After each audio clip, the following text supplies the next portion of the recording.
I was in the middle of a client meeting when the lobby doors burst open with such force that several people turned to look. There stood Karen Miller, the president of our neighborhood HOA. Her face flushed with what I could only describe as vengeful delight. She stormed across the marble floor in her designer heels, pointing a manicured finger directly at me as my clients looked on in confusion. "You're fired.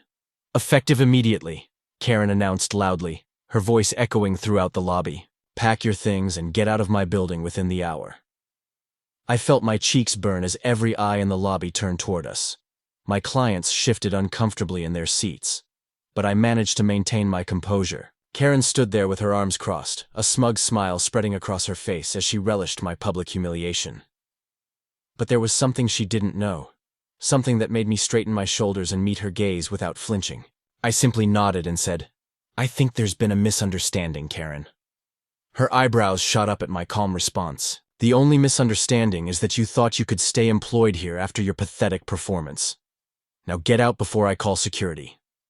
Just 6 weeks earlier, I had been working as a modest financial advisor in this very office building. It wasn't glamorous, but I enjoyed helping clients manage their investments and plan for retirement.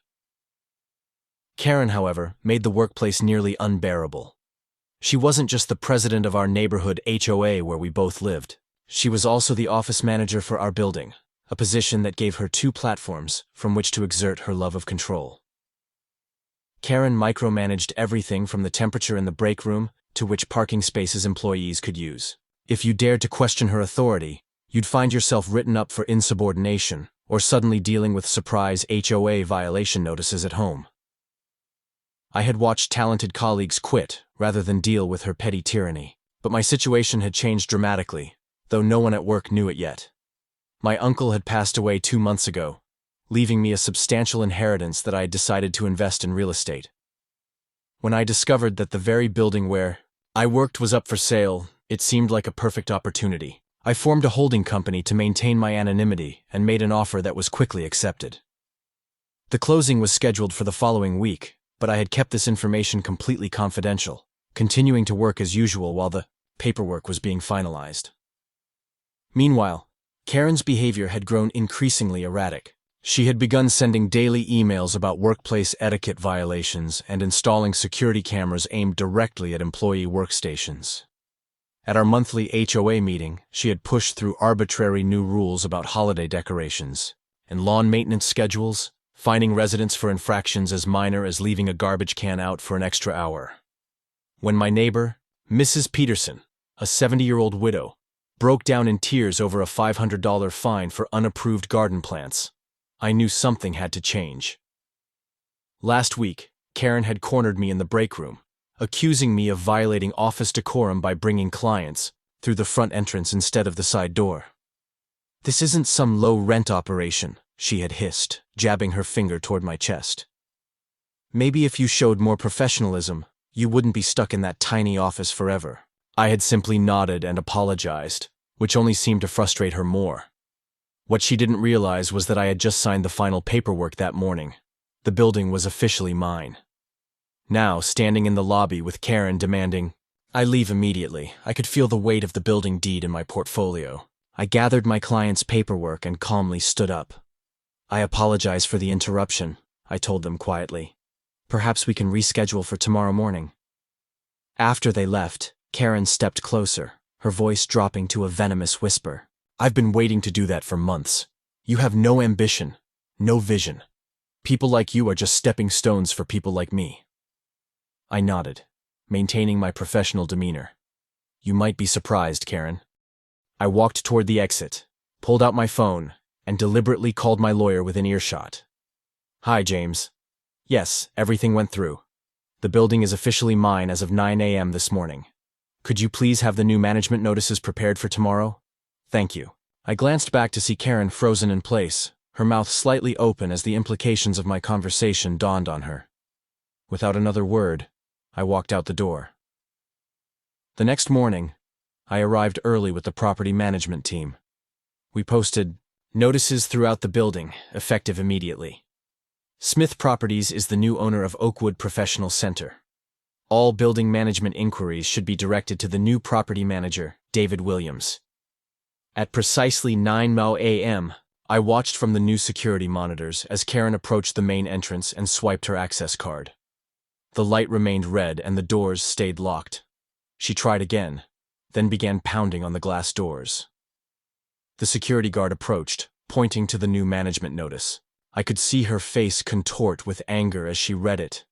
When David finally let her in to explain the situation, Karen stormed past him and headed straight for her office, only to find the locks had been changed. By this time, a small crowd of employees had gathered in the lobby, watching the scene unfold with barely concealed fascination. "Where is he?" Karen demanded, spinning around to face the crowd. "Where's that nobody who thinks he can play games with me?" I stepped forward from my position near the elevator. "Good morning, Karen. I believe David was explaining the change in management." "You?" She laughed, but it came out more like a strangled gasp. "This is some kind of sick joke. You can't afford to buy this building." I smiled gently. "Actually, Smith Properties is my holding company. I purchased the building last week, and the transfer of ownership became official yesterday morning, about an hour before you attempted to fire me." The color drained from Karen's face as she processed this information. "That's impossible. You're just a financial advisor. You drive a 10-year-old Honda." "I believe in living below my means," I replied calmly. "But that's neither here nor there. As the new owner, I've hired a professional management company to oversee building operations. Your position has been eliminated, effective immediately." Karen's shock quickly gave way to rage. "You can't do this to me.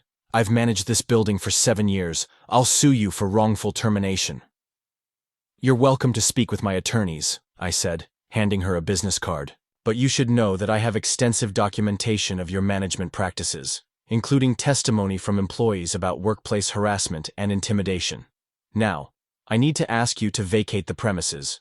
Your personal belongings will be packed and delivered to your home address."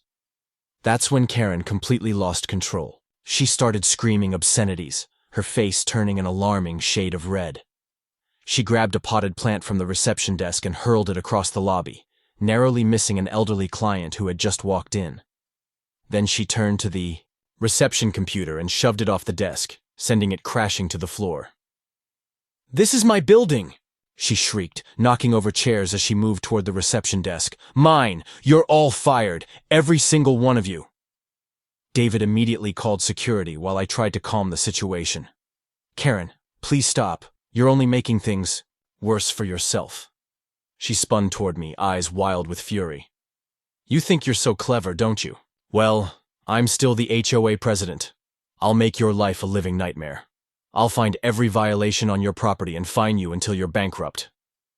Security arrived quickly, but when they attempted to escort Karen out, she slapped one of the guards across the face. At that point, David had no choice but to call 911. Within minutes, 2 police officers arrived and attempted to reason with Karen, who was now barricaded behind the reception desk, threatening anyone who came near. When the officers approached, Karen tried to shove past them toward me, screaming that she would destroy me. The officers had no choice but to restrain her, and despite her struggles and protests, she was handcuffed and informed that she was being arrested for disorderly conduct, destruction of property, assault, and trespassing. As the officers led her toward the exit, Karen continued to shout threats and promises of retribution. The entire lobby fell silent as the doors closed behind them, the echo of her threats still hanging in the air. The following week, Karen appeared in court and was charged with 3 misdemeanors. The judge, clearly unimpressed with her continued insistence that she was the victim, sentenced her to 100 hours of community service, ordered her to pay $7,000 in damages to the building, and issued a restraining order preventing her from coming within 100 feet of the building or contacting any of its employees. But the final blow came from the HOA board itself.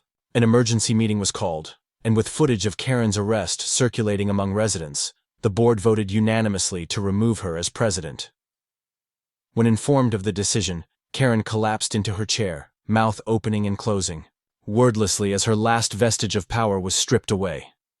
For the first time since I'd known her, Karen was completely speechless.